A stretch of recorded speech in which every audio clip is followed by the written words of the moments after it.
Welcome to today's webinar on comparative world literatures, research methodology.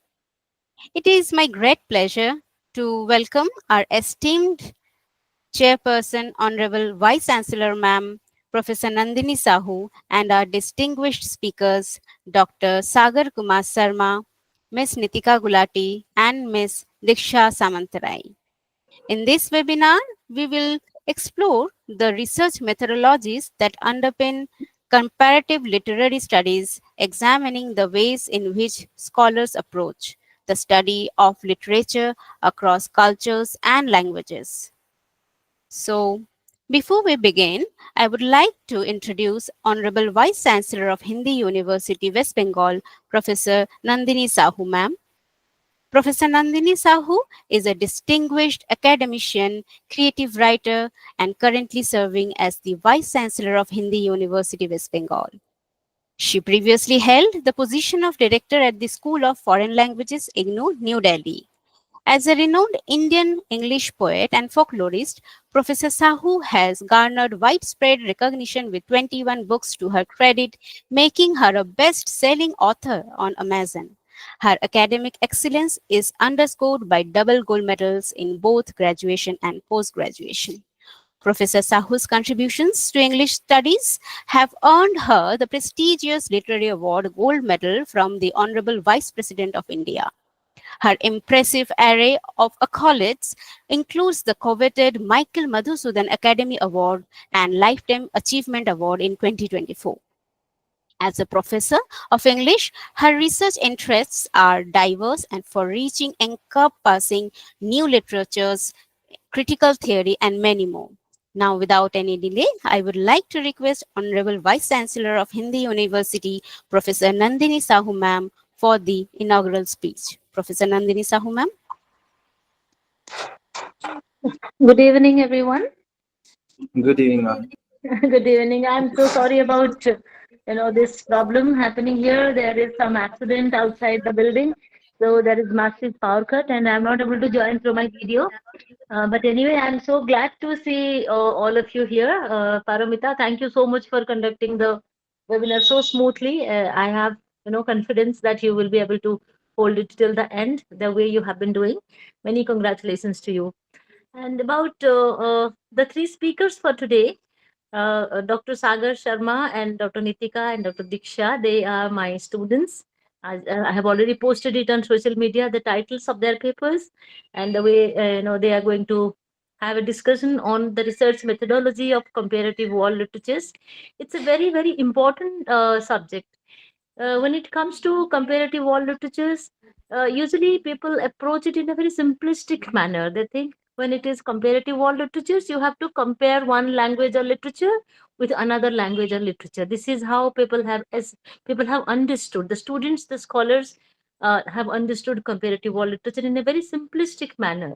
So when I was having a discussion with my students about the Hindi University lecture series and comparative world literature, we had a serious concern that how to approach the subject, what should be the research methodology. So that is when we came up with the idea that my research scholars, my students sitting here as the speakers for the day, I am so proud to invite them as a part of this lecture series, which is creating ripples all over academia. The country is talking about this Hindi University comparative world literature lecture series, and I'm sure that my students, the way they have been making me proud forever through their research and publications and their PhD thesis and their classroom teaching and everything related to academia, uh, their collaborations with me as equal partners as far as research is concerned. I tell them that no one is working under me, you are working with me, and they have taken it very seriously. They try to come up to the standards that I expect from them. So I hope and I am rather sure that this particular program today is going to be very meaningful, very substantial, because today we are talking business. We are talking about the research methodology, how to approach comparative world literatures. And three of them, Dr. Diksha, Dr. Nitika, and Dr. Sagar, they have done their research in subjects which are not related to each other. But somehow, I hope that with the discourse, with the research, and the preparations that they have for today, we will come up with some answer to the question, what is the research methodology? How do we approach this very important subject? What are the things that we should teach in in a university or in a PG department when it is comparative world literature? And what pedagogy should be followed by the teachers and the scholars and the students when it comes to comparative world literature? There are many questions. My students and my colleagues in Hindi University, they keep asking me about those, and I hope that my students will be in a position to answer to their queries, their questions, and the lecture is going to be recorded. At the end of the lecture, I hope our students will ask questions to the speakers for the day. I will be here, I will be listening to all of you, and let's hope that we are going to have some meaningful discourse in this program today. Thank you so much, Paramita. Please proceed.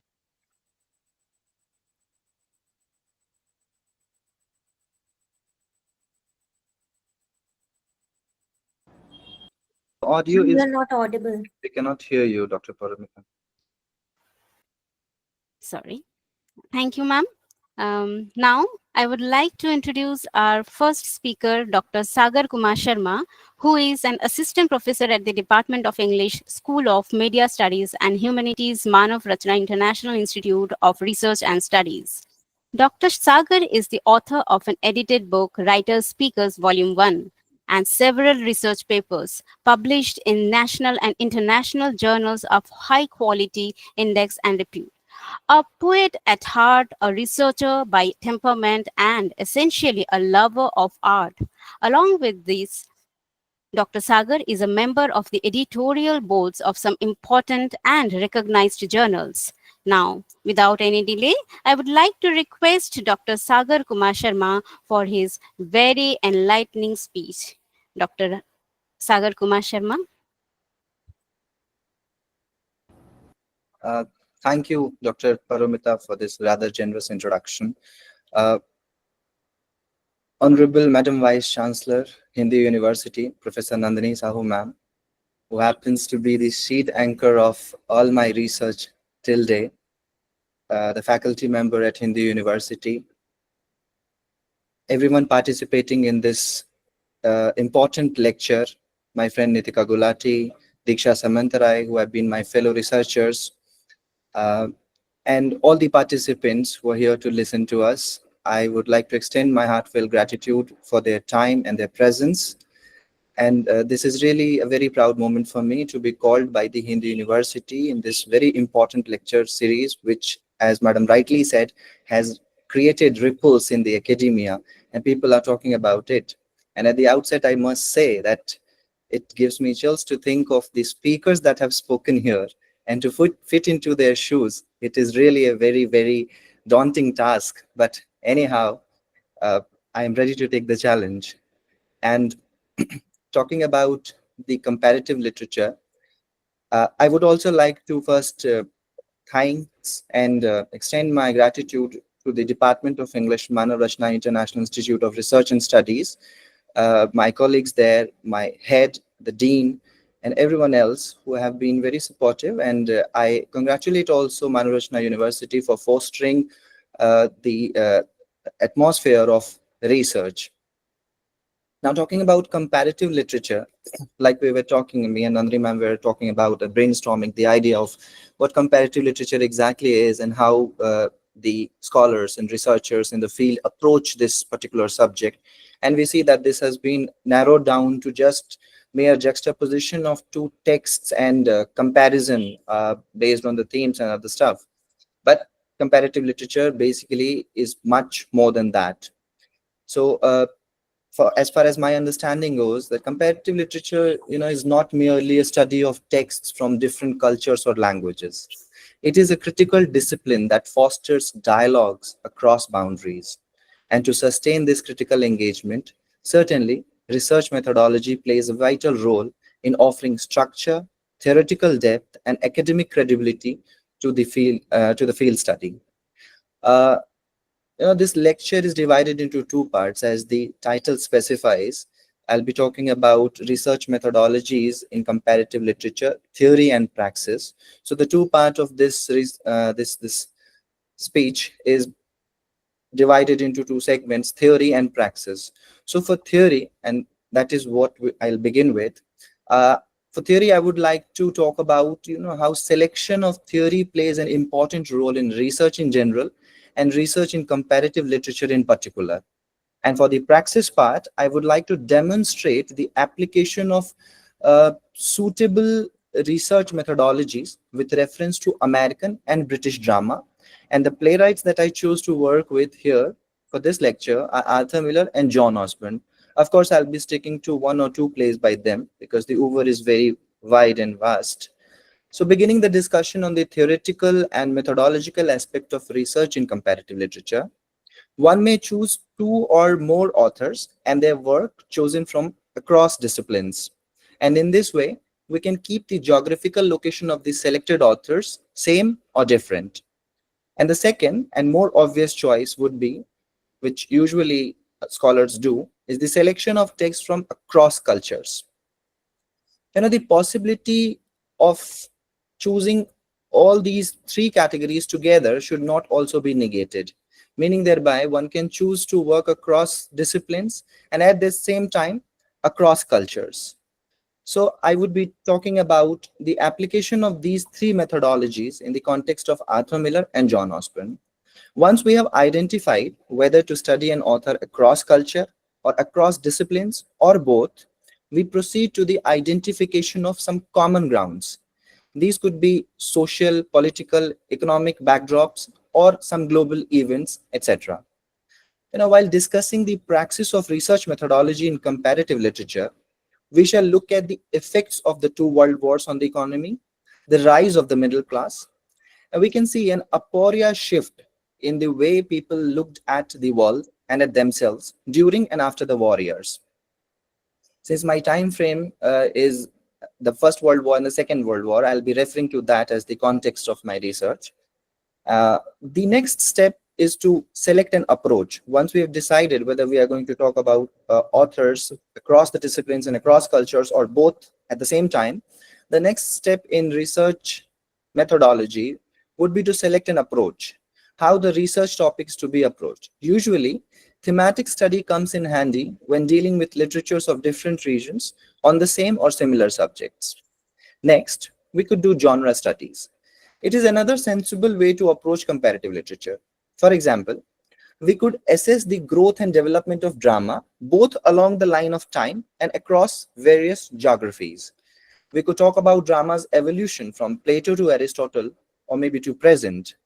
Or we could talk about drama from Greece and drama from England or from the US, or all at once. In genre studies, one could also study the influence of literature of one place on the literature of a different place. For instance, the journey of drama from realism to absurdism. This is an important way to approach literature. Even the growth of a genre through ages, like tragedy at the time of Plato and tragedy at the time of Miller, and tragedy at present, the change is phenomenal. Because the questions of human existence, of our identities keep on shifting, we need to create a space for change in our research methodologies, in how we approach our topics. Next theoretical framework could be intertextuality. The reference to works by other authors often make for good and scholarly engagement. Uh, European realism's influence on American drama, for example. Also, European existentialism influence on American literature. You could see this effect from Sartre to LB. You know, uh, Next, I think I would talk about the importance of selecting a theoretical framework for research, which actually is both the theory and the praxis part. And I'll be taking the example of Arthur Miller. And I have chosen cultural materialism as my theoretical framework, and I like to showcase what alternative theories are available, were available to me as well, and what alternative theories are available, and how exactly would you approach a particular theoretical framework for your research, something that I did for my PhD. So let's begin with understanding what theoretical framework is and what it does to a research. Theoretical framework gives a direction to a research work. Work of art, especially literature, are so open-ended mostly that it becomes difficult to derive a universal meaning at all times. Different readers interpret a text differently, and they can all be considered correct in their own ways. This creates a situation wherein nothing is false or incorrect, and this further leads to conflict and ambiguity as to the meaning of a text. Thus, to reach to a conclusive point, researchers tend to undertake their research within a theoretical framework. It helps in, if nothing else, keeping the research objectives defined. While reading Arthur Miller, the two most common frameworks that are usually taken up by researchers are Marxism and New Historicism. So I would like to begin this discussion with my reason for not selecting Marxism or New Historicism as the theoretical framework of this research endeavor. Essentially, Marxism talks about presence of inequality in society, that it holds to be the root cause of a number of social evils. With a special attention to economic disparity, Marxists claim that there are, broadly, two categories into which a population can be divided: the haves and the have nots. The capitalist class or the bourgeois are the haves that possess large majority of the wealth and the means of production. The proletariats or the have-nots are the ones with virtually negligible share of wealth and means of production under their control. This should create a sense of depravity in the vast majority of population that is being tricked into the vicious circle of poverty by the haves, but surprisingly, it does not. The Marxists offer an explanation of the way the haves manage to fool the have-nots. Marx and Friedrich Engels, the leading figures of Marxism, established that the capitalists justify their modes of production through the help of state institutions such as culture, education, and religion. They create a narrative that makes the disparity in society look so natural, like the consequence of a preordained order of things, and not one made by humans. This Marx called false consciousness. Ideology and false consciousness are key concepts with regards to Marxism. Pramod K. Nair, in his contemporary literary and cultural theory, defines ideology as the writings, speeches, beliefs, and opinions, cultural practices basically, that assert the naturalness and necessity of economic practices. Nair further adds, the ideology, and I quote, the ideology is, therefore, an instrument of power because it helps prop up the dominant classes by naturalizing an exploitative relationship and convincing the working classes that this is how things are. Quote close. False consciousness, or as it is alternatively also called ideology, helps to create a make-believe situation that enables the dominant class to reinforce their power over the oppressed and marginalized classes, because ideology serves as a system of beliefs that naturalizes the unequal power relations and leads the oppressed to accept it as natural, a given, and as social evident and is self-evident and therefore beyond questioning. And this false consciousness is so subtly created through different modes of cultural production that the inherent economic disparity in society looks natural. And false consciousness is so frequently repeated that it becomes a normative for the deprived classes to remain deprived. So much so that they accept their condition and stop asking for equal distribution of wealth and resources. All modes of cultural production, including literature, is thus studied as modes of power. Literary texts are studied as texts of domination. A Marxist interpretation consciously outlines the ways in which the different modes of cultural productions maintain power relations in society. In a way, Marxists question the workings of capitalist society and deem it to be unfit for the equality point of view. From theoretical point of view, Marxism is an excellent framework to study power relations in a culture. The vision of a society that Marxists propose is that of a classless society. Uh, it is arguably an applaudable vision. Of course, there is no doubt about it that this would be a very welcome change if the society was, exactly classless and there was no division as such. But unfortunately, some practical issues become challenges in the way of realizing the Marxist vision. Some issues remain unresolved. For example, how exactly the equal distribution of wealth and resources is to be brought to effect. Human society is not a group of men and women, and I think you would agree with me that we as societies are not groups of men and women with same or similar attributes, abilities, skills, and qualifications. Despite the essential greatness of the belief that all men are created equal, not all men remain equal, at least after they have been created. Keeping the in-depth explanation of why men do not remain equal, a discussion actually that ends up nowhere because it involves a never-ending series of blaming in which everyone seems a victim and everyone seems fair in their position. So we better focus on issue of implementation because there is uh, an enormous scope for discussion when we talk about Marxism and when we talk about equal distribution of wealth and resources and a classless society. How exactly this implementation is to be done? I mean, this again leads to a crisis of conclusion. You will never end up at a conclusion because people who earn a lot, there are ways through which they earn. I understand if we are talking about the industrialist and mindless and reckless accumulation of wealth. I understand their wealth might be redistributed for the betterment of society and people at large. But then there are unresolved questions, like I said.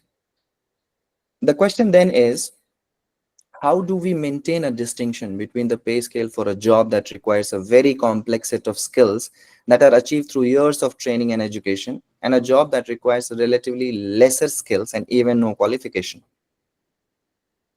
There is hardly any practical solution to such an issue.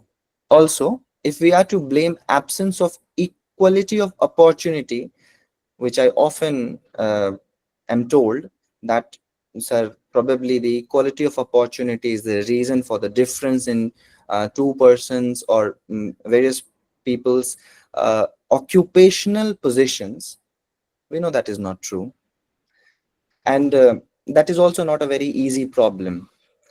Equality of opportunity, and I maintain, there is no empirical proof can result in equality of outcome. And when we talk about equality and things like equating equality of opportunity with equality of outcome, we have to again be very careful as researchers. In day-to-day discourses, we make such tall claims, but then when you come to the application part of this, you will see that this is not as simple as that, because then you will have to define what equality means to you. You'll have to define what equality of opportunity would mean to you, and then what are the parameters by which, or what are the yardsticks by which you define both the opportunity, the equality, and also the outcome. So of course, I have no disagreement that equality of opportunity is everyone's right and it must be ensured at all costs by all means. Also, the principal tenets of Marxism remain solid in their proposition of the hegemonic forces in society, no doubt.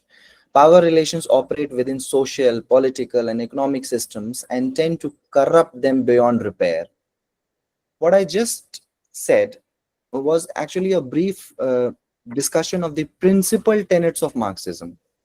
And I understand there are subtle layers, but since within the scope of this presentation, I can touch only the surface and the practical problems because I'm talking about both theory and praxis. So now, since the concern here is to define my choice of cultural materialism over Marxism, I better stick to that.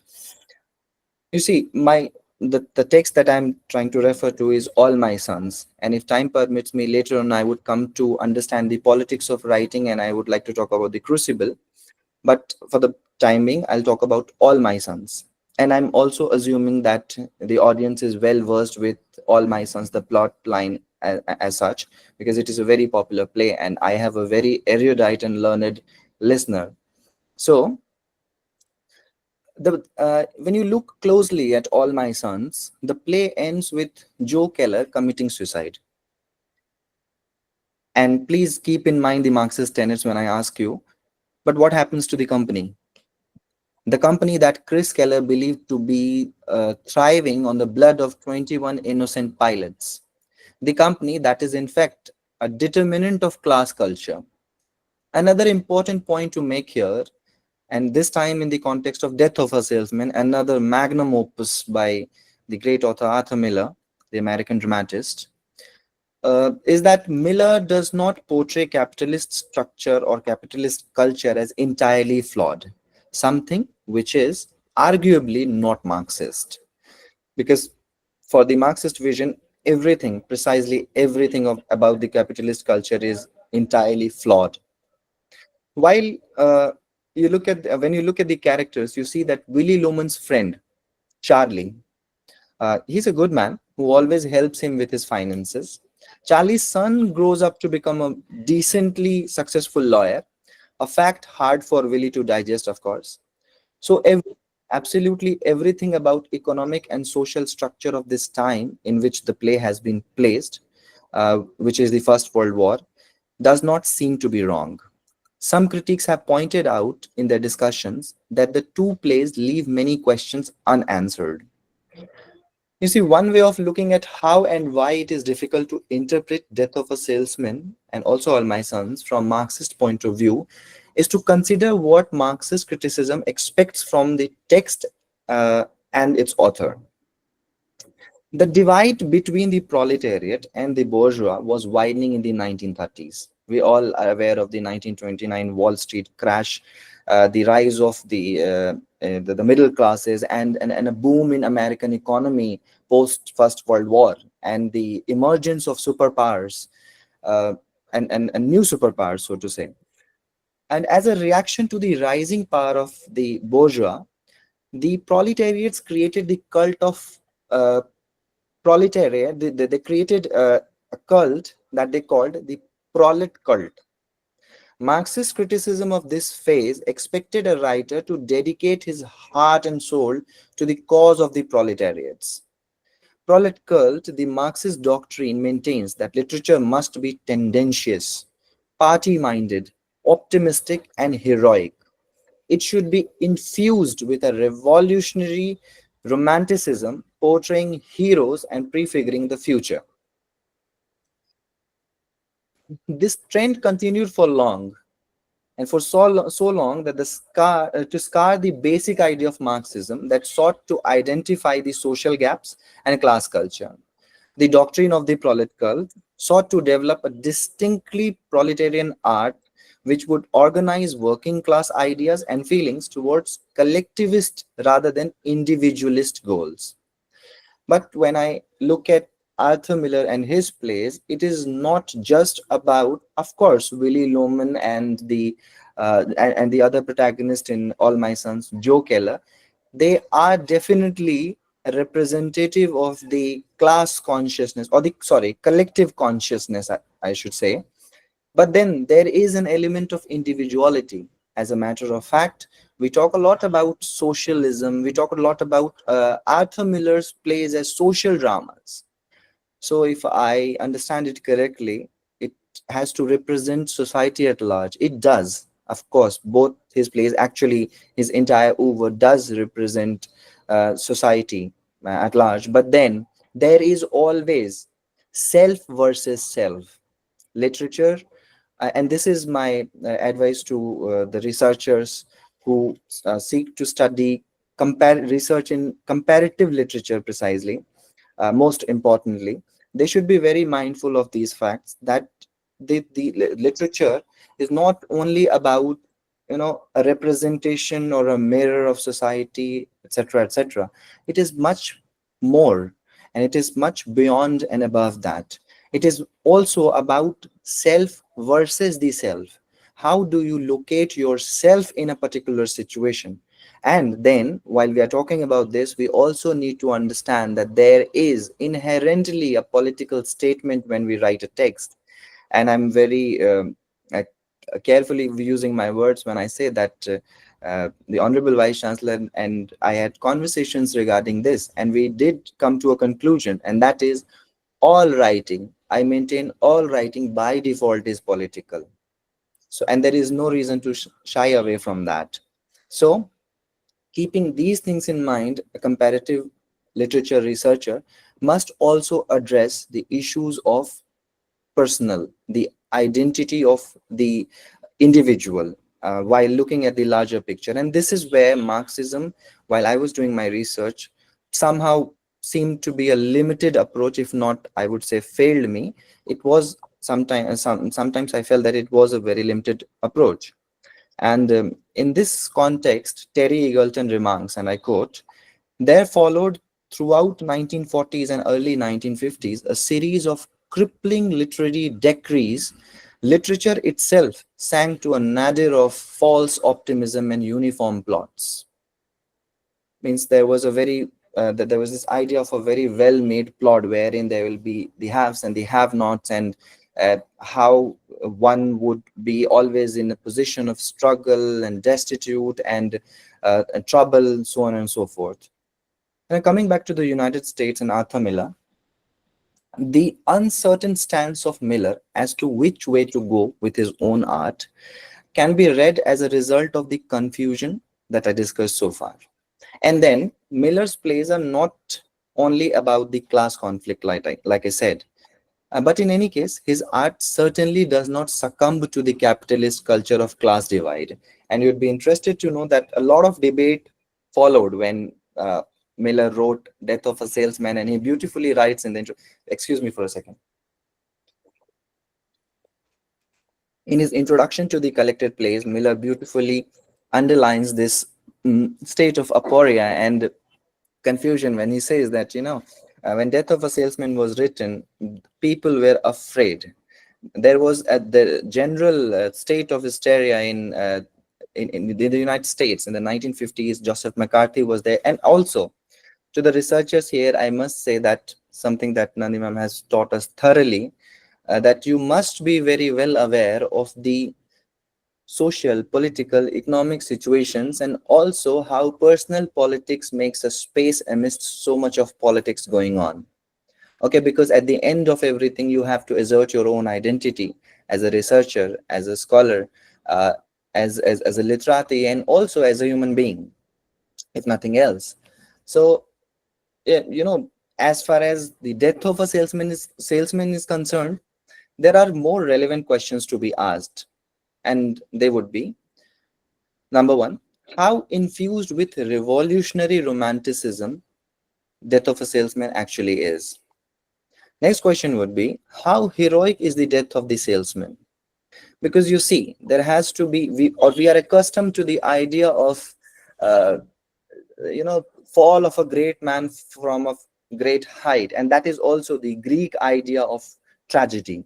And here the researchers must also note that, when you talk about the development of drama, like I said at the outset of this presentation or this lecture, that you have to be also careful about the growth and development of the art and craft which you are dealing with, because much, and I repeat, much lies therein.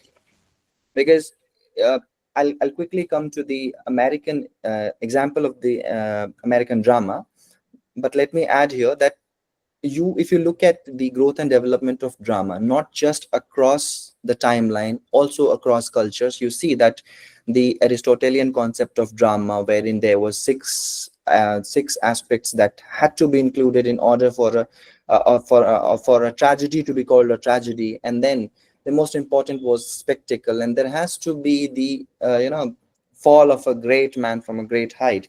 And I'm very clear in my memory. I remember in my master's, a professor of mine taught me, and when we were discussing that, why do you exactly need a very great, a person of high rank and status?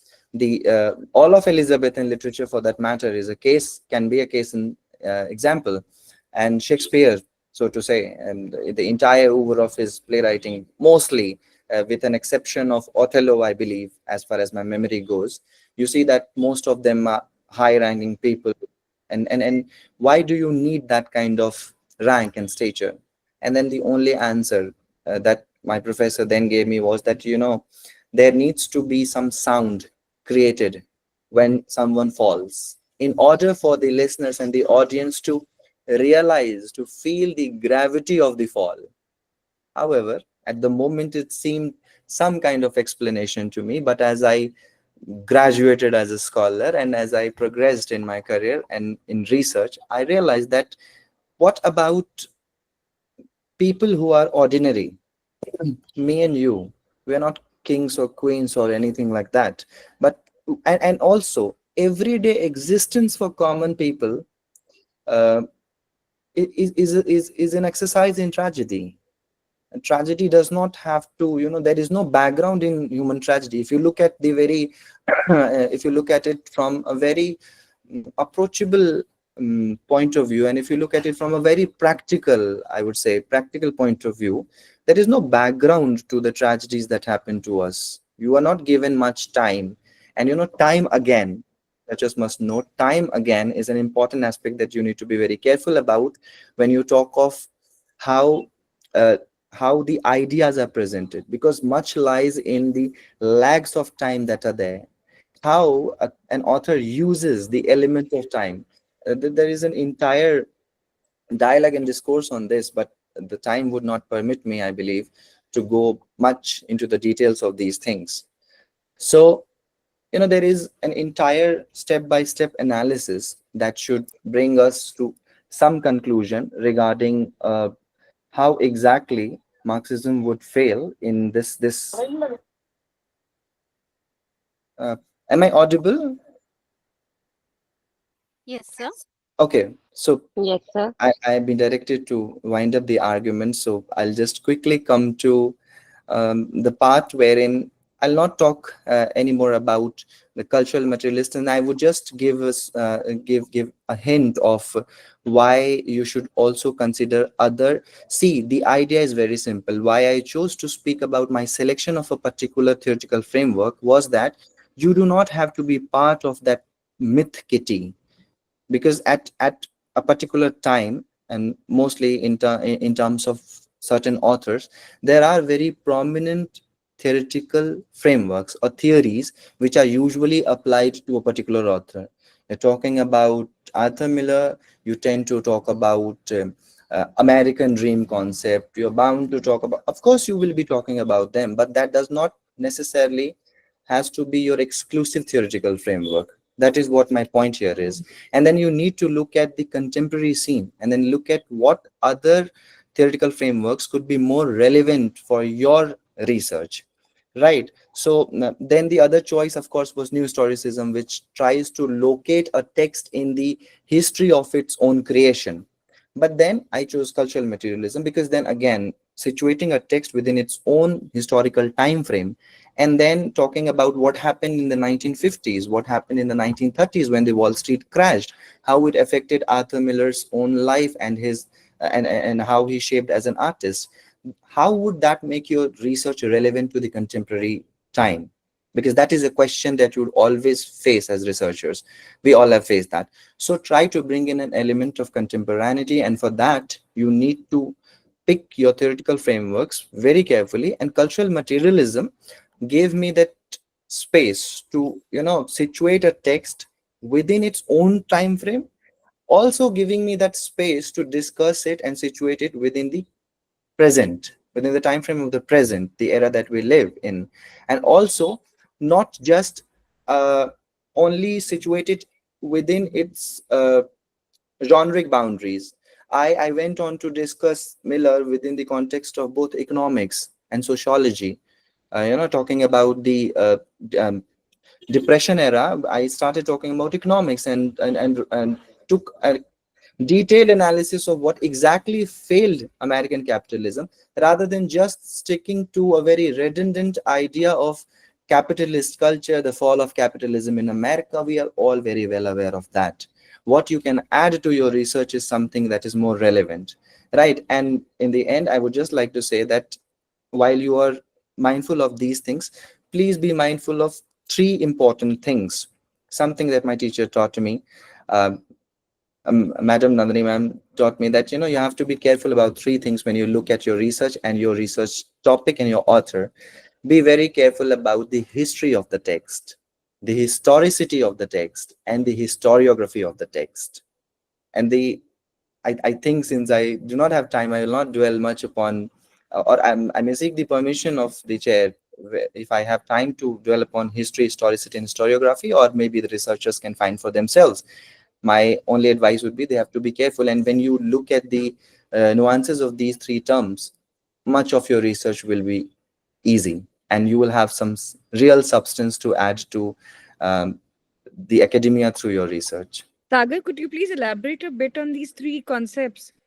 Of course, with pleasure, ma'am. Uh, So you see, and I'll keep it very simple and quick. See, history basically is an, Actually, yes, yes, ma'am. yes, actually, we would like to take the questions. Yes. Those who have questions, they can send us on the emails, which is mentioned in the flyer, so that we can send it to our speakers. That would be very great, ma'am. Sure. Thank you, Nidhi, ma'am. Thank you. Thank you to the audience for understanding the time constraints. You're always welcome to engage in a dialogue over, email. Yes, So of I'll course. quickly come to explain these three concepts very, very briefly. So see, history basically is an account of the events that have happened in the past. Simple as that. And historicity is the historical actuality of persons and events, meaning the quality of being part of history instead of being a historical myth, legend, or fiction. The historicity of a claim about the past is its factual status. Historicity denotes historical actuality, authenticity, factuality, and focuses on the true value of knowledge uh, that is claimed about the past. So you need to be very careful because you often tend to situate a text in its own history. So you have to be also very careful. For example, a quick example of Arthur Miller, when we talk about the Wall Street crash of the 1920, the Great Depression, and we, situate that text, All My Sons, and put the blame on the 1929 Wall Street crash. You need to be very careful about what exactly happened in the Wall Street crash. Why did the banks crash? You need to know about the economics of the Great Depression, so to say. And then about historiography. Historiography is the study of the methods used by historians in developing history as an academic discipline. And by extension, the term historiography is any body of historical work on a particular subject. The historiography of a specific topic covers how historians have studied that topic by using particular sources, techniques of research, and theoretical approaches to the interpretation of documentary sources. This that I gave you was actually a Wikipedia definition of what historiography is, but I'll tell you what historiography actually is. It is also the personal politics of the historian that shapes or that gets in the way or maybe facilitates the making of history. And you have to be very careful about these things. I think that would conclude my discussion. Thank you very much. Thank you so Hello, much. hello, hello. Yes, yes, Yeah. yes, yes. Hi, Sagar. Hi, this is Huma. Yes, Thank you for the wonderful lecture. I had a small doubt. yes, When we talk about new historicism and old historicism, we'll take them as parts of historicity, or they will be like studied apart. Uh, uh, they will be studied differently because you said that historicity means actuality of facts, right? yes. So when we consider these two terms, they'll Hmm. be studied as parts of historicity or like differently from the Uh, both. Hello. Sorry for the interruption. Actually, we have already said sorry for the paucity of Shiva, maybe time. I can take your question on the email. I can write it to you. Yes, Just Um, drop that would yeah, be drop maybe very me an great. email. maybe Right. that would be a that would be a Yes, better yes. alternative. Thank you so Yes. much. Thank you. Why Thank to rush to a quick generalization when we can have a Okay. deep discourse? thank you. Thank you, For Huma Datta, and thank you, sir. An excellent question. Yes, thank you. Thank you for the wonderful moderation, Dr. Paramita. Thank you, sir. Thank you, sir. And now I request Professor Nandini Sahu, ma'am, for your valuable remarks.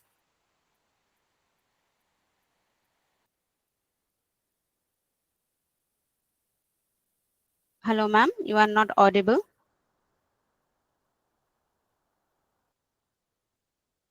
I think there is some network problem. So, hello. Yes, yes, Paramita. Oh, yes, ma'am. I managed to join back. Okay, ma'am. Okay, I could hear half of the lecture of Dr. Sagar Sharma. So maybe we can just proceed to the next lecture, and then I will give my comment at the end of all three of them. Okay, sure, Right? ma'am. I was present for half of the lecture, then the other half I lost internet. Oh, okay. Yes, Okay. ma'am. As I already said, today, ma'am has a problem with the network, so we can understand, ma'am. Thank you, ma'am. Um, now I would like to introduce our next speaker, Ms. Nitika Gulati. Ms. Nitika Gulati is an assistant professor of Shyama Prasad Mukherjee College under University of Delhi, and she has been a senior research fellow at the University of Delhi and is currently pursuing her doctoral research on literary narratives of mental illness from India. She has completed her bachelor's and master's in English from Lady Sri Ram College. She frequently presents at national and international conferences and has 15 publications to her credit. Now, without any delay, I would request Ms. Nitika Gulati for her very knowledgeable speech. Ms. Nitika Gulati.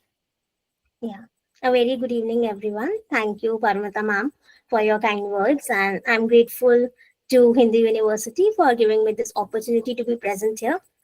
And I'm forever indebted to Professor Nandini Sahu, who has been my guiding light and a pillar of unwavering support and encouragement. And I would also like to share the share a PPT if you allow me to. Yes, ma'am, you can share it. I think it is there. The option is already open. All right.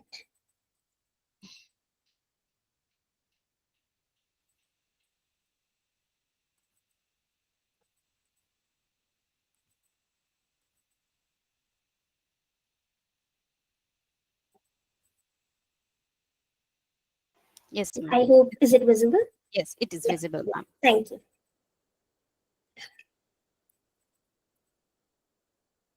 Yeah. So thank you, Sagar, for your insights into the theory and praxis of the methodologies of research.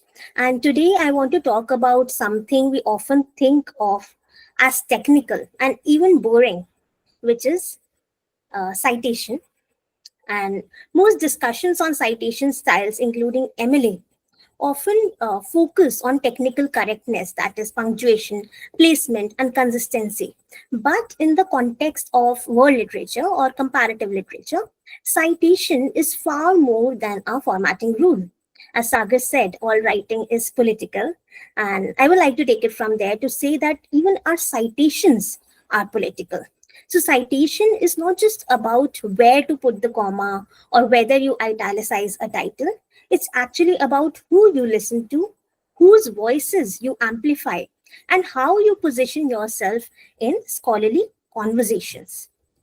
So, this is particularly significant in comparative world literature research, where multiple traditions, languages, and epistemologies intersect. So, today I'm going to explore three things. One, citation as intellectual positioning. Second, ethical dimensions of referencing in multilingual and global contexts. And third, how we can use MLA to better represent diverse literary traditions. Now, starting with the first one, citation as intellectual positioning. World literature research is inherently comparative and transnational. It involves engaging with texts across linguistic and cultural boundaries. In comparative world literature, citation is not just, about avoiding plagiarism or providing sources. It becomes a statement about what traditions you are entering into conversation with, what voices you value, and how you structure knowledge. This is what we mean by citation as intellectual positioning. So, who we cite is who we are. Think of your bibliography as a family tree of ideas. Who you cite tells the reader what kind of a thinker that you are. For example, if you are writing about post-colonial literature and you only cite Edward Said and Homi Bhabha, it shows you're aligned with major post-colonial theorists. But if you also cite Gugi Wan Thiong'o or African and Asian critics writing in regional languages, you're making space for non-Western thought traditions as well. It's like curating a guest list for a dinner conversation.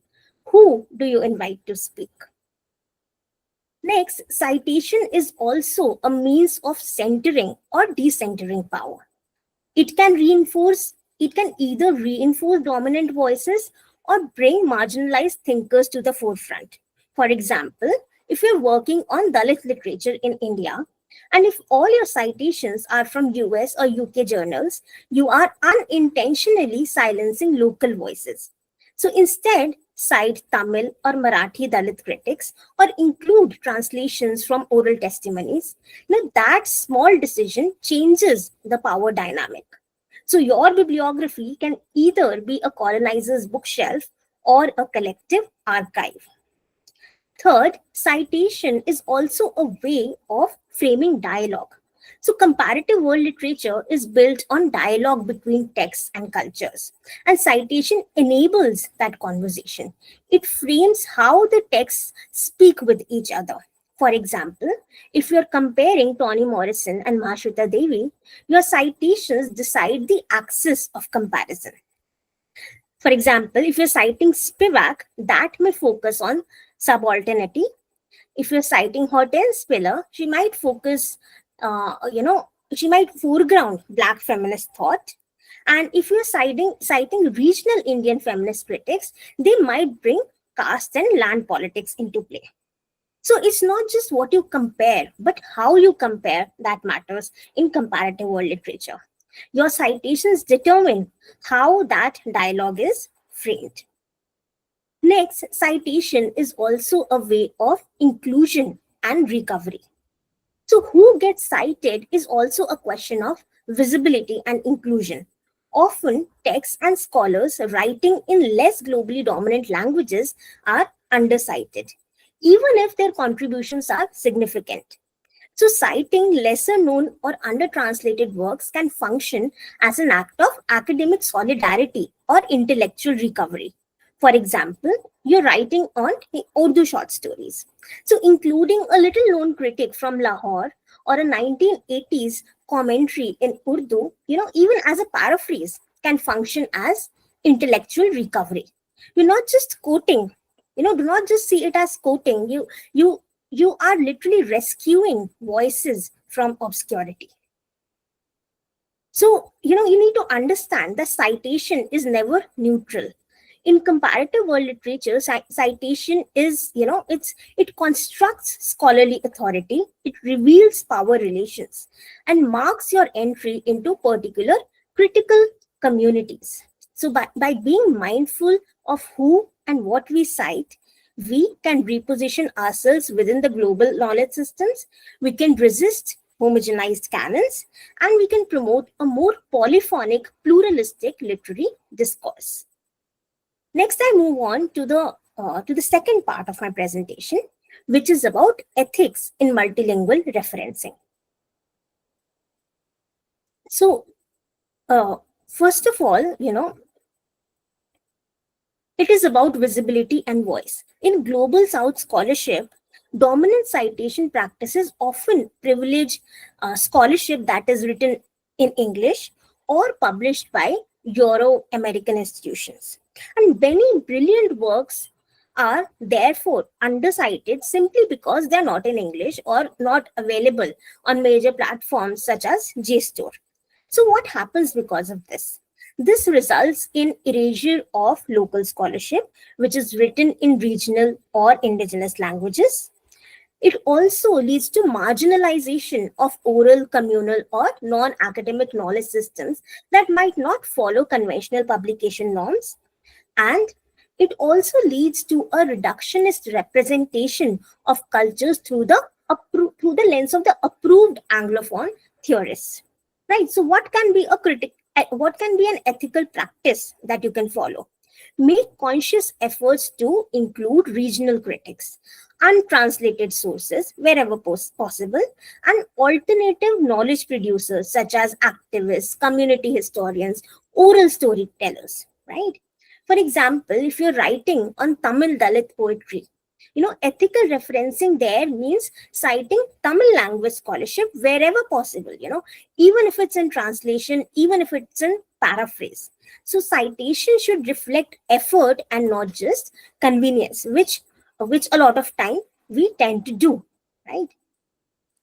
Next, it is important to also acknowledge translators, which is an important ethical practice. The translation, as we said, translation like writing or citation is also not a neutral act. It is an interpretation.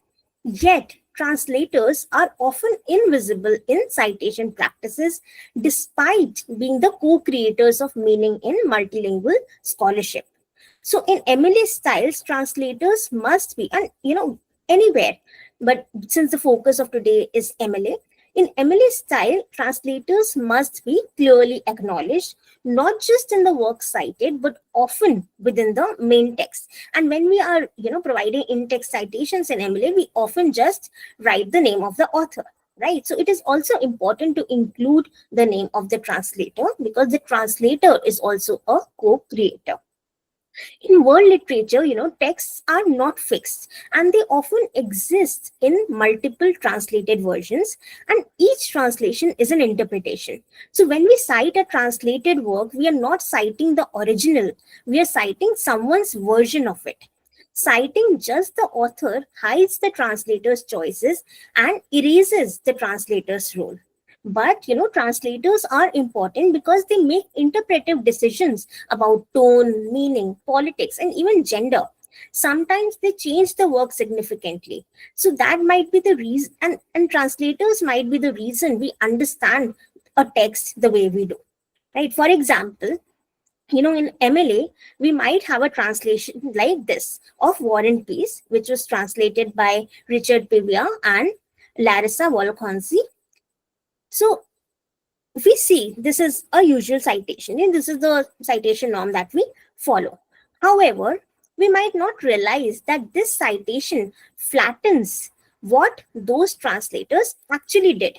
So I'll tell you what they did.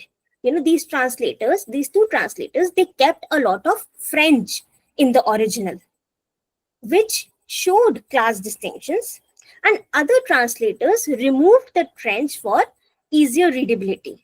So citing War and Peace without noting these choices gives a false sense of neutrality, as if all versions say the same thing. Similarly, if we consider Gitanjali by Rabindranath Tagore, Tagore translated his own Bengali poems into English, but he didn't do a literal translation. He rewrote and reshaped the poems. He removed local cultural references. He made the tone more spiritual and Western friendly for a global audience. So when we just cite Tagore, Rabindranath, Gitanjali, Macmillan, 1913, it hides the fact, that this is not the same as Bengali. It's a new adapted version. And we are reading Tagore as a translator of himself, right? So citations oftentimes can hide a lot of things, which it must not. So our key takeaway is that every translation is a reading and every citation is a decision. So an ethical practice should be to cite the original author as well as the translator, discuss the translator's interpretive choices, especially where translation affects meaning. And if the work exists in multiple translations, clarify which version you are using and why. Next, another ethical practice that we can consider is to differentiate between the original as well as the translation. So ethical questions arise about whether to cite the original language edition or a translated edition. And this is the concern that we usually come across when we are creating our bibliography. So, and this comes up especially when you read the translation but quote or paraphrase from the original. And what can it lead to? It can misrepresent your source and can create a false impression of fluency or engagement. It might give the impression that you have read the original while you have not. Referencing only the English translation may also flatten cultural nuances or reinforce linguistic imperialism. So, if you're relying on a translation, don't pretend that you've read the original. An ethical practice would be to be transparent about what version you are using, and if you're relying on the translation, cite the translated versions, and if possible, cite both of them.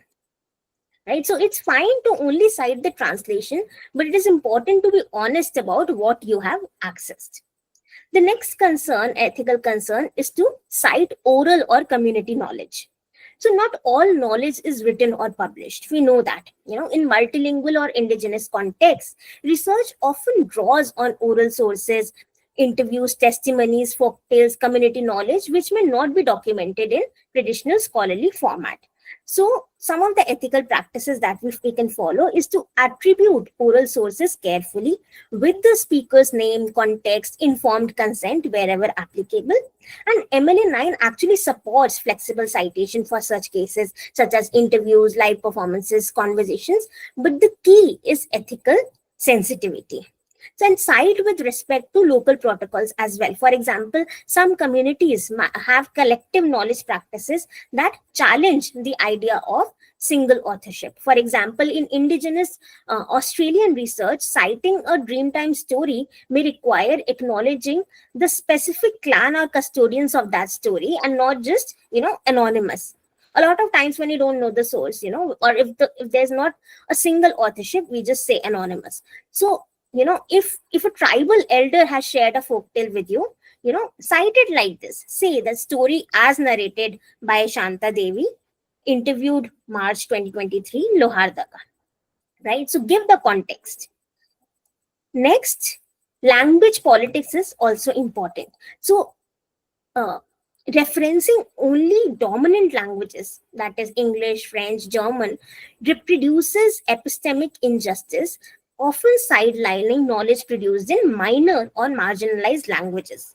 So ethical practices including multilingual citations wherever possible, engaging with glossaries, footnotes, transliterations to open up linguistic diversity for readers, and resisting the assumption that only works available in English are academically valid or usable. So even if you are only paraphrasing, citing a Hindi literary critic in your English essay shows that you are recognizing multilingual intellectual work. Next, citation also is a form of accountability.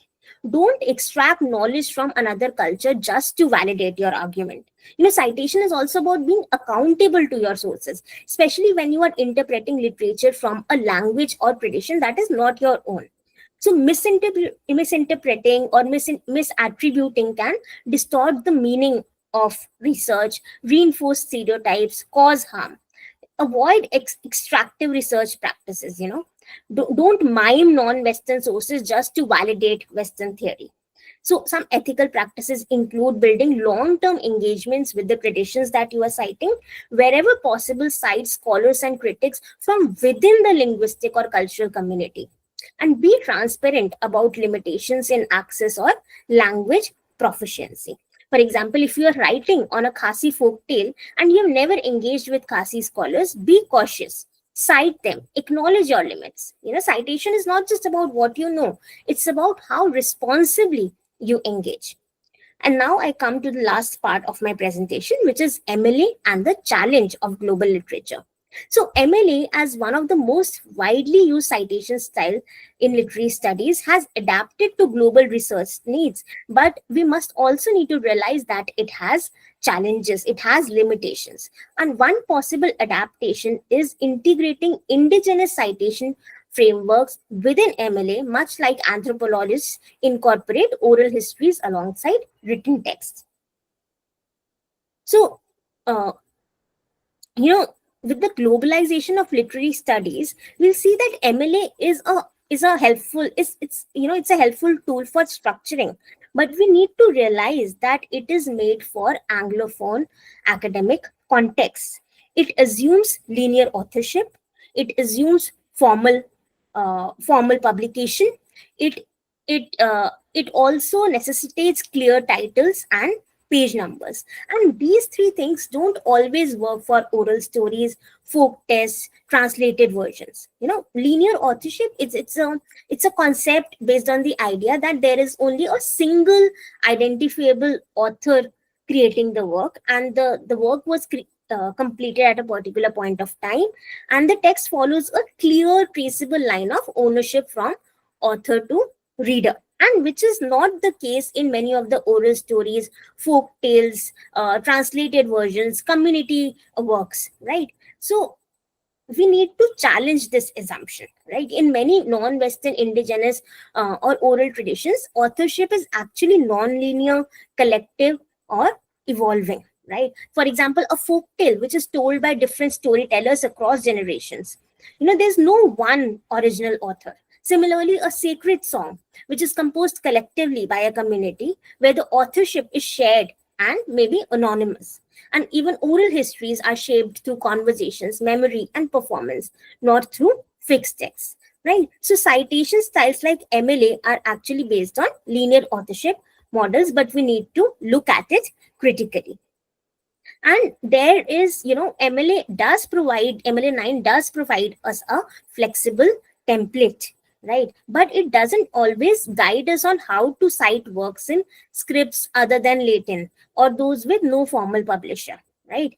So however, MLA 9 uses a template of core elements, and you can adjust format for non-traditional sources. For example, you can cite an interview like this, or you can cite a translation like the one given on the screen. So MLA can adapt, but it is on us to make thoughtful choices. Also, we must remember that the epistemic framework, who counts as the author, what counts as a source, it is still shaped by Western ideas of knowledge. Lastly, uh, MLA and ethical citation together lead to better scholarship. So it is important. Some of the practices that you can use is to use footnotes for cultural nuances, crediting all contributors, translators, narrators, editors. And MLA should be seen as a tool. It's an important tool, but it is on us to make its use ethical. How we use it defines our scholarship. And I think Dikshya in her talk is going to take you deeper into the nitty-gritties of MLA citation. So lastly, just to sum up, what can we do as researchers? We can use MLA with awareness, we can embrace linguistic diversity, we can cite across linguistic political boundaries, and we can respect oral and collective authorship. Citation should be seen as a way of world making. It is a scholarly worldview. It is never neutral. It reflects who we are, what we value, and how we see the world. So when we cite with care, we include rather than exclude, we amplify rather than erase, and we build bridges instead of walls. So in world literature, citation becomes a form of ethical world making, which is a chance to make the literary world a more plural, just, and inclusive place to be. Thank you. Thank you, ma'am. Thank you for this fascinating presentation and lecture.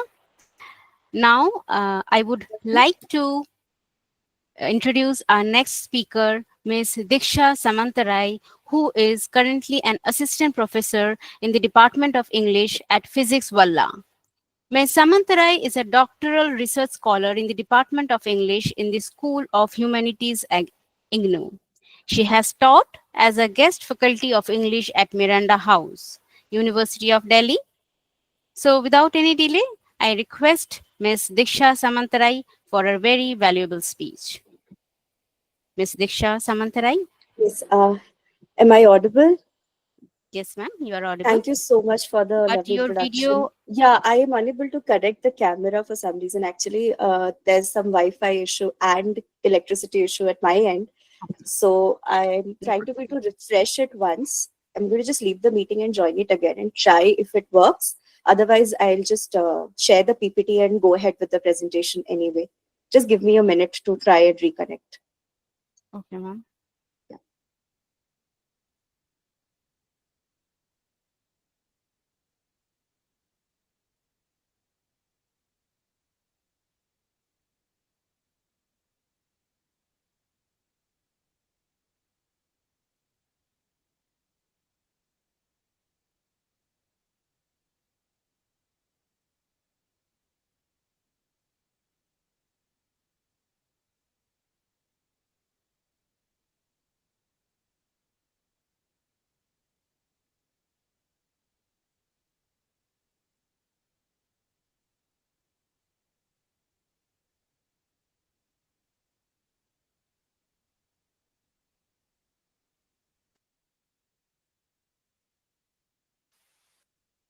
Yeah, so I tried, it did not work. So Okay, no problem, ma'am. No issue. I I, think we can continue now. Yes. yeah, because of the time constraint as well, I don't want to waste anyone's time. So thank you so much, Paramita ma'am, for the lovely introduction. And I hope that the PPT is visible. And I am extremely Yes, yes. privileged to be, yeah, sharing this space with my co-scholars. And I would first like to thank uh, Honorable Vice Chancellor, Dr. Professor Nandini Sahu, for giving me this opportunity and considering me for this talk. And and I thank Hindi University as well for this wonderful, wonderful opportunity and providing me with this stage to share my thoughts. And obviously, this lecture series has been an incredible contribution to the world of research and for upcoming research scholars, students, everyone. And as usual, Honorable Vice Chancellor has continuously strived to contribute every single day to the discourse, to the collective discourse. So we are all here to share knowledge, and that's what we will do. So Dr. Sagar's insights on theory and praxis in comparative literature. The starting point, I think we are going very chronologically and systematically. So he gave us and he gave the students the theoretical needs. He addressed their theoretical concerns, and then we finally heard Nitika ma'am, and she presented on MLA citation and the critical aspect of it. Now I am finally, I think, left with talking about the technical part, and this is again going to be a little bit boring, but I have tried. I'm going to try my best to address, make it as interesting as possible. It's very difficult to, but I'll still try. And I'll just like to mention here that I think Nandini ma'am gives me too much of credit for my technical expertise. I'm not that big of an expert when it comes to citation, but because she thinks that I am, I would just like to do justice to that uh, thought. I will try my best to provide as much information as I can. And Nitika ma'am has already addressed the issues that are present in comparative literature and while using citation, and what are the ethical guidelines you should be following. And जो modern language citation, is it okay if I switch between Hindi and English, or should I just stick to English? I'm not really sure. Uh, Paramita ma'am, if you can Ma'am, just it is, yeah, it will be very yeah, helpful if you use both the languages. yeah, so I can do that. Thank you. Yeah, thank you. Okay. So because मैं physics वाला से जुड़ी हुई हूँ, and because I use both the languages, I'm comfortable in English, and because हम लोग comparative literature के बारे में बात कर रहे हैं, so I think both the languages are going to be it's the right way to go about it. So starting with the topic, I think what I am going to say is just the technical part. It's in continuation to Nitika ma'am's lecture, and she has already very beautifully talked about the nuances, जो problems हैं citation में, and जो हम लोग कई बार ना overlook कर देते हैं. Citation जो है ना, वो लास्ट मिनट में सबके सर पे पड़ता है, एंड उससे क्या होता है ना, प्रॉब्लम होती है. आप लोगों को कई लोगों को साइटेशन के बारे में कोई जानकारी नहीं होती है, and you usually struggle with this particular aspect of writing a research paper. So theory is the first part. First step in writing a research paper is theory. आप select करोगे topic, आप select करोगे अपने texts, आपने लिख लिया content, सब कुछ हो गया. फिर आप लोग obviously ethical practices जो बताई गई हैं उसको follow करोगे. And the last step जो सबसे critical भी है and काफी बार ignored भी होता है, वो है citation part. And अगर हम citations की बात करें English literature के फील्ड में या और कंपैरेटिव लिटरेचर के फील्ड में, and because this is Hindi university, so comparative literature is more important. It's very very important to know the basics of citations. And MLA जो साइटेशन है वो है मॉडर्न लैंग्वेज एसोसिएशन का citation. This is basically a set of guidelines जो कि modern language organisation के द्वारा दी गई हैं. एंड ये सारे जितने आपके थीसिस हो गए, लिटरेचर ह्यूमैनिटीज डिसिप्लिन में काफी सारे थीसिस एमएलए स्टाइल ही फॉलो करते हैं, एंड जो आपके रिसर्च पेपर्स होती है वो भी एमएलए स्टाइल ही फॉलो करती हैं. And specially as I said humanities and comparative literature के लिए भी this is one of the most suitable forms of using citations. And जब आप sources use करते हैं ना, आप कई बार कई जगहों से चीजें लेते हैं, एंड ये मैंने नंदिनी मैम से ही सीखा है, उनकी स्टूडेंट रही हूँ मैं, सो उनके पाथ पे फॉलो करने का आदत है। And she has taught us कि जब भी आप कोई भी सोर्स यूज करें, हमेशा एक स्टिकी नोट यूज करें या फ्लैश कार्ड्स यूज करें, to take notations of what are the sources you are using, क्योंकि यू लूज सोर्सेज, आप कई बार भूल जाते हो आप कौन से सोर्सेज यूज कर रहे हो।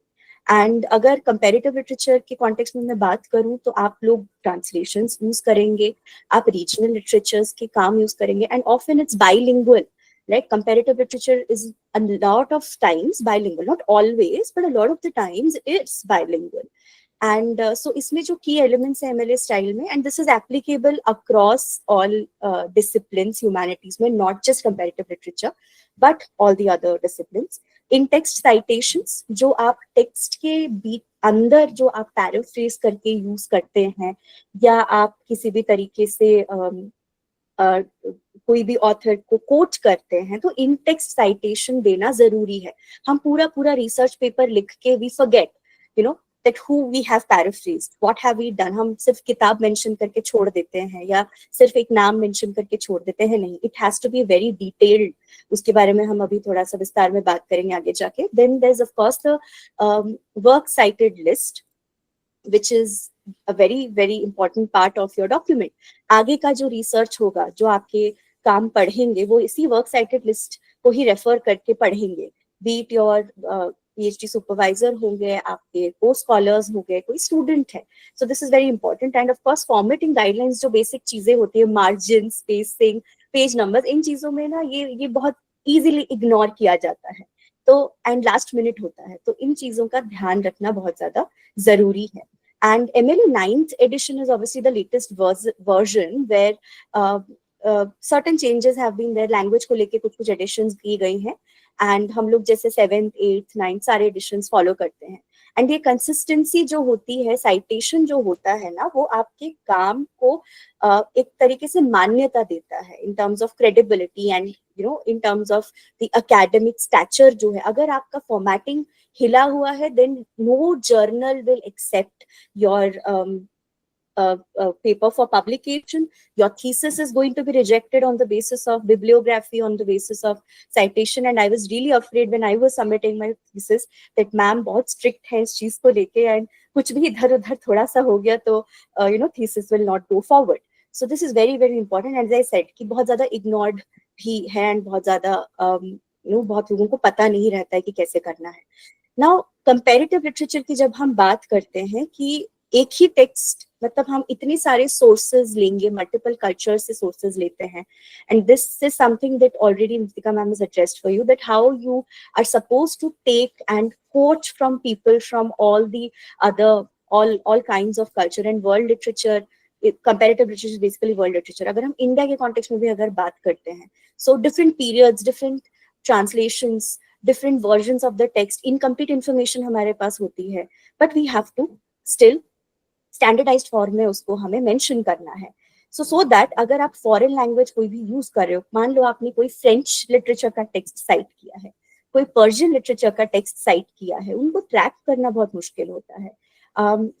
तो इसीलिए आपको कंपैरेटिव लिटरेचर में एक्सेसिबिलिटी मेंटेन करने के लिए अच्छे से साइटेशन का ध्यान रखना बहुत ज्यादा जरूरी है। And as I have given some examples here, that मान लो आप एक 16th century Spanish play you are comparing with a 21st century Korean novel, and comparative literature का यही एक बहुत खास बात है, it's a very beautiful and a very unique aspect of comparative literature, that you can compare anything and everything that is there to be compared in the world, as long as आप उस चीज को justify करते हो, right? And this thing keeps the documentation in a very very sorted manner. And मान लो अगर आप 21st century work written in English with classical Indian text जो कि संस्कृत में लिखी होती है, तो उसको अगर आप साइटेशन कर रहे हो, so tracing becomes very easy.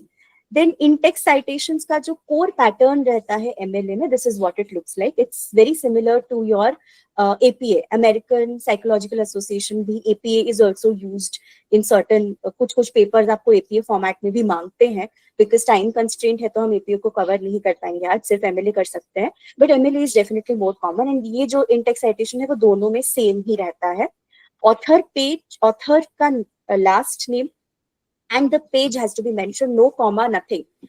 And अगर देर इज नो ऑथर, मान लीजिए आपके पास ऑथर का नाम नहीं है, आपके पास सिर्फ टाइटल है किताब का, तो आप सिर्फ उस टाइटल को थोड़ा सा शॉर्ट करके, मान लीजिए इसका पूरा टाइटल है comparative trends in world literature, so you can just use the first two words and give the page number. It's very very important to give the page number because that will be very exact कि आपने इसी page number से मान लीजिए quotation लिखा है. And मान लीजिए अगर आपने पूरा टेक्स्ट को ही साइटेशन किया है, देन इन टेक्स्ट साइटेशंस में सिर्फ नाम भी लिखने से चलता है, where you can ignore the page number in certain cases, not all cases. 3 और मोर ऑथर्स है तो आप एट ऑल यूज कर सकते हैं. पंक्चुएशन जो है that follows the bracket, bracket के पैरेंथेसिस जो है उसका मतलब है ब्रैकेट्स, ब्रैकेट के बाद फुल स्टॉप आता है. ये बहुत ज्यादा टेक्निकल इन्फॉर्मेशन है बट बहुत क्रूशियल है. मैं ये बार बार इसीलिए बोल रही हूँ बिकॉज ये this is very it's like linguistics, it's very technical, it's very scientific, but unfortunately or fortunately whatever, we have to follow this pattern, otherwise we cannot go anywhere as researchers. So, अगर हम translation की बात करें, already Nitika ma'am ये चीज address कर चुके हैं, थोड़ा सा रिपीट लग सकता है किसी किसी को, बट जब आप ट्रांसलेशन यूज करते हैं इन टेक्स्ट साइटेशन में भी ओरिजिनल ऑथर जो है, नॉट द ट्रांसलेशन वन, उनको आपको मेंशन करना है. फिर आप साइड में ऐसे translated Emily Wilson, TRANS short form में आप उसको मेंशन करिए. एंड ट्रांसलेशन में एज ऑलरेडी mentioned, आपको ऑलरेडी ये चीज इंफॉर्मेशन मिल चुकी है, that you have to mention the original author, then followed by the translator, क्योंकि ट्रांसलेटर का रोल बहुत ज्यादा महत्वपूर्ण है when it comes to comparative literature and world literature. Without the translator, the text is not accessible to us. Not all of us know all the languages. So comparative literature में हम translations पे बहुत ज्यादा rely भी करते हैं. And so मान लीजिए आप एक तरीके से Wilson renders Odysseus a complicated man, so आपने ट्रांसलेटर का मान ऐसे भी आप एक सेंटेंस में भी उनको मेंशन कर सकते हैं. एंड आप एडिशन, ट्रांसलेशन, हमेशा वर्डिंग, स्पेलिंग, ये सारी चीजों का आपको ध्यान रखना पड़ता है. देन अगर हम पोइट्री, ड्रामा और दूसरे मल्टीलिंगुअल टेक्स्ट की बात करें, सो लाइन नंबर्स यहाँ पे मेंशन करना है.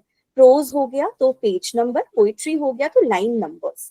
अगर एक लाइन ही मेंशन किया है आपने तो एक, if it's a range then you have to mention it in the range that I have already shown you. Drama में एक्ट, सीन, लाइन रहता है. जैसे आर्थर मिलर के प्लेस के बारे में doctor Sagar was discussing, so मान लीजिए आप उसको यूज कर रहे हैं and then this is the format that you are supposed to follow. And prose, author और page, but as I said कि ओरिजिनल या ट्रांसलिटरेशन. सो ट्रांसलिटरेशन का मतलब क्या है, जैसे हम हिंदी में बात कर रहे हैं बट आप इंग्लिश में टाइप कर रहे हैं, right? So typing another language in your language or in any other language is known as transliteration. ये ट्रांसलेशन स्टडीज में हम पढ़ते हैं इस चीज को. सो जैसे हम व्हाट्सएप करते हैं, बहुत लोग हिंदी इंग्लिश में टाइप करते हैं, है ना? सो उसको ट्रांसलिटरेशन कहते हैं. सो ट्रांसलिटरेट करके भी आप ओरिजिनल चीज को अपने लैंग्वेज में, मान लीजिए आप इंग्लिश में पूरा आपका रिसर्च पेपर है और हिंदी में टेक्स्ट है, तो आप ट्रांसलिटरेशन यूज कर सकते हैं इस केस में. एंड प्रिसाइजली आप डिविजन जब करोगे, सो इट अपीयर्स, बिकॉज अगर बहुत सारे फॉर्मेट्स हैं, बहुत सारे लैंग्वेजेस हैं, बहुत सारे एडिशंस हैं, फॉर एग्जाम्पल शेक्सपियर हो गए, फॉर एग्जाम्पल रशियन ऑथर्स हो गए, उनके मल्टीपल ट्रांसलेशन एग्जिस्ट करते हैं. So you have to specify the year and the date wherever it's necessary. And जब वर्क साइटेड पेज की मैं बात करूं, which is also called as the bibliography, right? So वहां पे you have to alphabetize by author, ठीक है? Author के हिसाब से अल्फाबेटिकली रहता है author, title of the source, title of container. Container means क्या आपने जर्नल यूज किया है, कोई जर्नल का नाम रहेगा उसमें. अगर आपने anthology which is a collection of poetry हो गया या collection of some other essays हो गया तो उसको कहते हैं. वेबसाइट हो गया. So container is a umbrella term, उसमें सारी चीजें आ जाती हैं. या तो कोई डेटाबेस आपने यूज किया, जैसे JSTOR is a huge database that a lot of people use, तो उसको कंटेनर कहते हैं. एंड डबल स्पेसिंग मेंटेन करना होता है एमएलए में, पूरे डॉक्यूमेंट में, सिर्फ वर्क साइटेड नहीं, पूरे डॉक्यूमेंट में डबल स्पेसिंग रहता है. अगर ये वर्ड होता तो मैं आपको डबल स्पेसिंग भी शायद डिस्प्ले करके दिखा देती, but double spacing is basically 1.5 to 2.0 spacing रहता है. हैंगिंग इंटेंड रहता है, जो बेसिकली इट्स लाइक टैब, आप 2 बार दबाओगे, एक बार दबाओगे तो 0.5 इंचेस वो सेट हो जाता है. This are all very technical things. I wish I could have shown you, videos of how to do it. But as I said, time constraint hai. So these things you can also go and look up at YouTube at your own convenience. So this is the basic format. वो MLA 7th 8th 9th में मोर और less same ही रहता है. जैसे location वगैरह है वो 9th में इतना ज्यादा इंपॉर्टेंट नहीं है, 7th तक इंपॉर्टेंट हुआ करता था. ऐसे छोटे मोटे इश्यूज और चेंजेस आते रहते हैं, वो आप अपने डिमांड के हिसाब से आप उसको चेंज कर सकते हैं. ना अगर हम बुक्स की बात करें, सो सिंगल ऑथर अगर है तो इट हैज टू बी यूगी wa Thiong'o, Wizard of the Crow, Pantheon, 2006. तो यहाँ पे आप देख सकते हो punctuation is very very important. Author, फिर फुल स्टॉप आया, फिर नाम आया, फिर फुल स्टॉप आया, फिर पैंथियन आया, फिर कॉमा आया, फिर जाके 2006 आया. अच्छा, here I have missed the italicization of the books. So यहाँ पे आइटलिक्स में आपका बुक्स आएगा. I am sorry, I am making it right now, so थोड़ा सा मेरे पार्ट पे ओवरसाइट है, but the books have to be basically italicized. ठीक है, italicized whole books यहाँ पे जैसे मैंने mention किया है, but it should be italicized like this. So for example, if this is there, so this has to be in italics. Italicized whole books and end with a period. हमेशा full stop में ही, period is basically full stop, उसी से आपको खत्म करना होता है किताबें, right? Then अगर हम chapters और anthologies की बात करें, so अगर आप कोई पर्टिकुलर चैप्टर यूज कर रहे हैं तो उसको डबल कोटेशन में आप वहां चैप्टर का नाम डाल सकते हैं. And if you are at all using this particular, for example, this is the name of the book, it has to be in italics. Editor आपको mention करना है, publisher mention करना है, year and page number range में ऐसे आपको mention करना है. So these are the small things जो कई बार छूट जाते हैं. So these are, एक बार आप करोगे, this is like mathematics, this is like linguistics. Once you know the trick, once you know what it is, आपको you just need to practice it once or twice to get the hang of it. उसके बाद ये बहुत easy होता है, इतना कोई problematic नहीं होता है. And मल्टी वॉल्यूम अगर है तो आपको वॉल्यूम 1, वॉल्यूम 2, वॉल्यूम 3 ये सारी चीजें भी देनी होती हैं.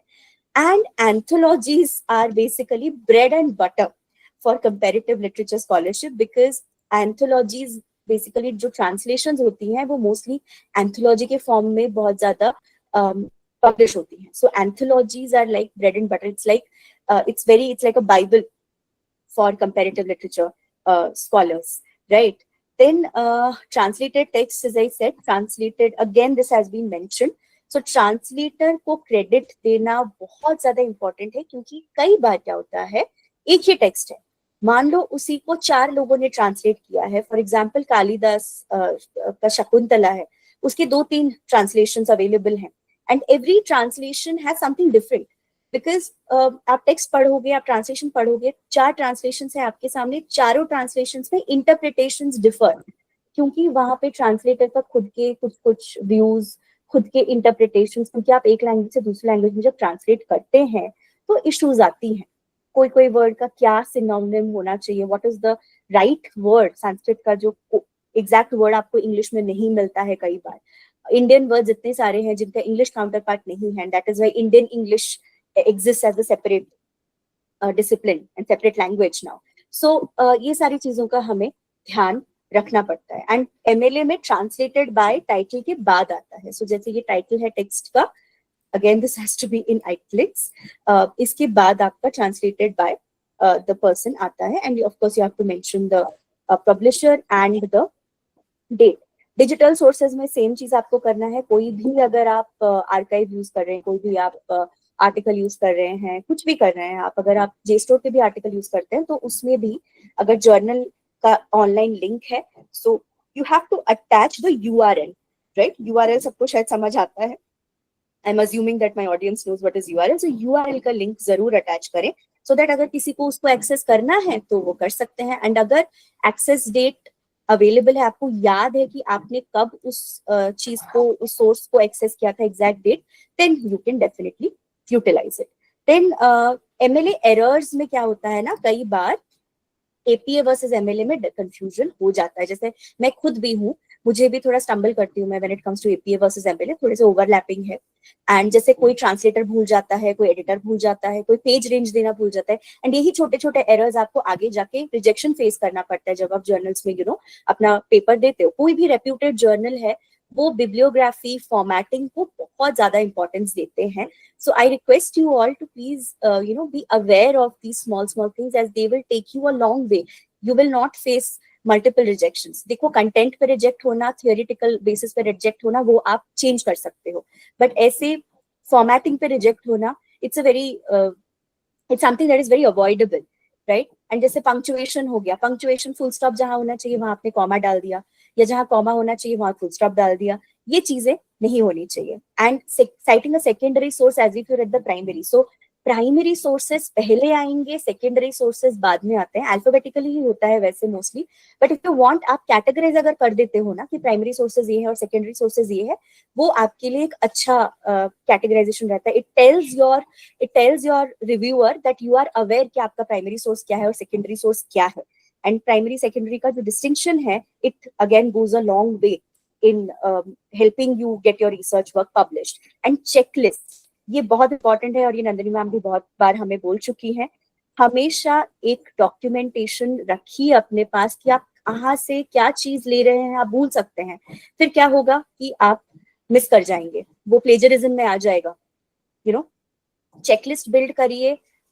थोड़े थोड़े से आपकी जो फॉर्मेटिंग अगर आपसे मिस हो जाता है, वो आपके मार्क्स, अगर आप रिसर्च पेपर सबमिट करें अपनी यूनिवर्सिटी में, उस पर आप मार्क्स खो दोगे. आपकी क्रेडिबिलिटी पे क्वेश्चन मार्क आ जाता है कि अरे इन्होंने तो प्लेजराइज किया है, they have not given due credit to the author. कोई भी सवाल उठा सकता है. So please be very very careful about these things. And last thing that I would like to tell you, this is I think going to be very helpful for all of you. So ये ना कुछ online tools हैं available, जहाँ पे आप citation generator कहते हैं इसको. This is my concluding slide. So are they a help or a hindrance? क्योंकि कई बार आप जैसे AI पे रिलाई करते हो तो गलतियां हो सकती हैं, right? So these are online tools. They are very helpful for last minute revisions. जैसे Zotero Bib, it's called zaybib.org.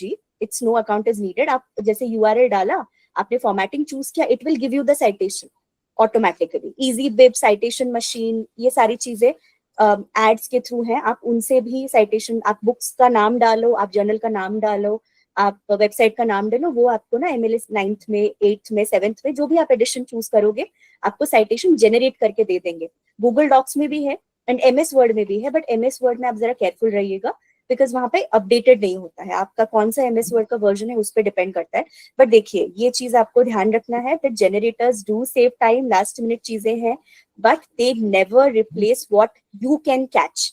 Human intervention जो है वो बहुत ज्यादा इंपॉर्टेंट है. आप अगर जनरेटर यूज भी कर रहे हैं, उसको प्लीज दोबारा वेरीफाई करिएगा, ठीक है. They should be treated as drafts, not the final copy. Okay, so this is where I would stop my presentation, and because time constraint tha, so I thought that I should wrap it up. Any doubts, anything, as Paramita ma'am have already told you people, you can definitely mail, you can definitely bother us anytime you want to. Yeah, handing it over to ma'am. Thank you, ma'am. Thank you for such an informative presentation. Now, I would request Honorable Vice Chancellor Professor Nandini Sahu ma'am for the valuable remarks. Professor Nandini Sahu ma'am. Okay, thank you, Paramita. I will just quickly give a couple of comments because it's already too late and I missed half of the presentation of Sagar. But anyway, I was listening to all of them carefully, though my video is not working. And all the three presentations were absolutely well researched, as expected from my students. They never fail to make me proud of them. Sagar talked about negotiations of hybridity and identity of the cross-cultural authors in comparative world literatures, and that was a very very pertinent and important point. And then again he focused on the problems of canon and the peripheral inclusions in the research of comparative world literature. And then somehow he hinted at translation as method and metaphor for cross-cultural authors, and then the reception and contextual shifts in cross-cultural research. And then he concluded with the ethics of representation and authorship in the cross-cultural authorship. And he gave very beautiful examples. Arthur Miller, something is one of the authors that he has worked on. And he gave references of many other writers and authors. And I'm sure that the recording is going to be helpful for all of us. I'm going to listen to the entire recording because I missed part of it. And then coming to Nitika, she is again a research scholar. She's a scholar worth her salt. She does very serious work, and she makes sure that when there is some research paper or publication, everything is taken care of, like citation and textual interpretations and everything. And she is a wonderful teacher, definitely, in Delhi University, and I'm so proud of her. So Nitika was talking about intellectual appropriation and cultural misrepresentation when it comes to comparative literature. Because of the diverse linguistic, cultural, and philosophical issues in comparative world literature. That's what I understood from her presentation. And then she hinted at the dialogic authenticity and the scholarly accountability of the researchers when they create a conversation between two different texts from two different cultures. And that was a very interesting point.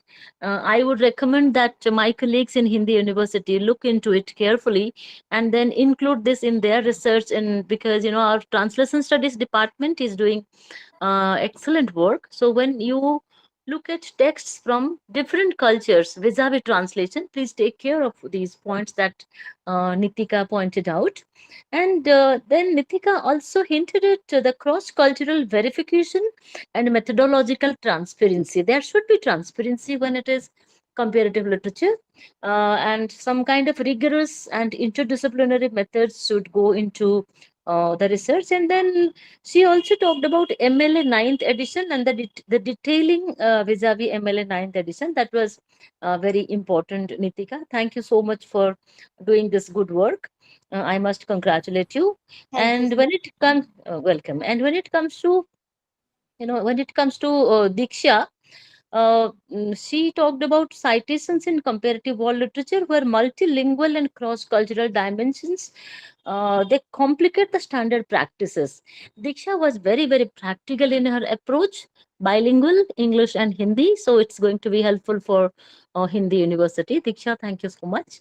Then Diksha, again, the problems that she might have faced during her research with me, I have been very, very strict with my scholars. So she makes it a point to quote it every time. And then I am reminded that I should continue to be so.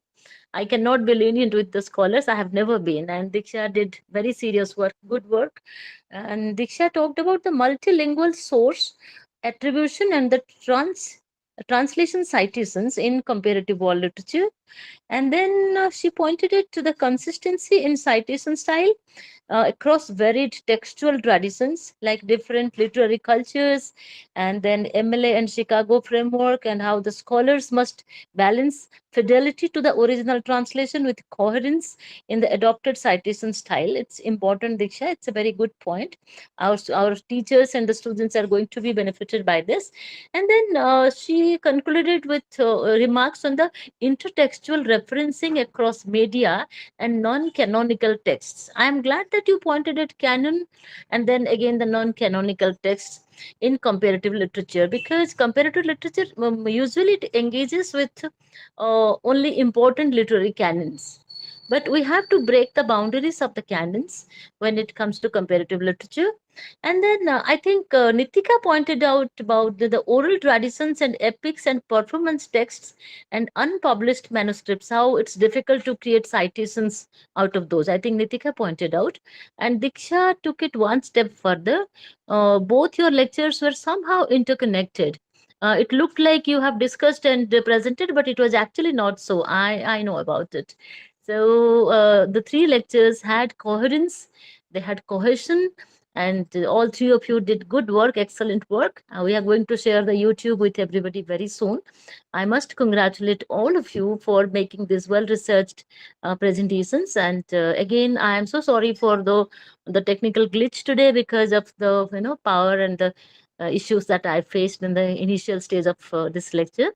And Paramita, many congratulations. You did it so well. I think a lot of people have many questions. So, Paramita, you please share your email ID take all the questions from all of them. Also, our students have joined through another platform in the lecture. Here, I think 20-25 people are there. The students have joined separately. Take all the questions from the participants and the students and mail the questions to the three scholars, Sagar, Diksha, and Nitika. And they are going to give detailed answers as expected and share the answers with all of us. Okay. Thank you so much. Yes, ma'am. Thank you, ma'am. Yes, ma'am. For our participants, I would like to inform them that please feel free to send your questions to our email address, and we would love to send it to the speakers. Thank you. And at the end, I would like to thank Honorable Vice Chancellor Professor Nandini Sahu, ma'am, Dr. Sagar Kumar Sharma, Ms. Nitika Gulati, and Ms. Dikshya Samantarai, and all the participants for joining us today. Thank you. Thank you. Thank you so much. Thank you, Nandini ma'am. Thank you, Hindi University, and thank you, Dr. Paramita, for this wonderful, wonderful session. I can see many people are putting nice comments. Huma is sitting here. She attends all our lectures. So send your comments and your appreciation and your questions to Paramita. Paramita, please write your email ID in the chat box so that Yeah. people can send them. You know, the youngsters are delivering lectures. And like Sagar told in the beginning, too big shoes to fit in, but you did fit in. Okay. Congratulations to all three of you. I'm so Thank you. proud of you. Thanks. Thank you so much, ma'am. Thank Thank you. you. Proud to be called your scholars always. Yes. Thank you, ma'am. It's been a privilege. Absolutely. Everyone have a lovely evening then. Probably it's time to say goodbye. Thank you. Yes. Thank you so much for joining us today, and namaste. Thank you. Namaste. Bye. Thank you.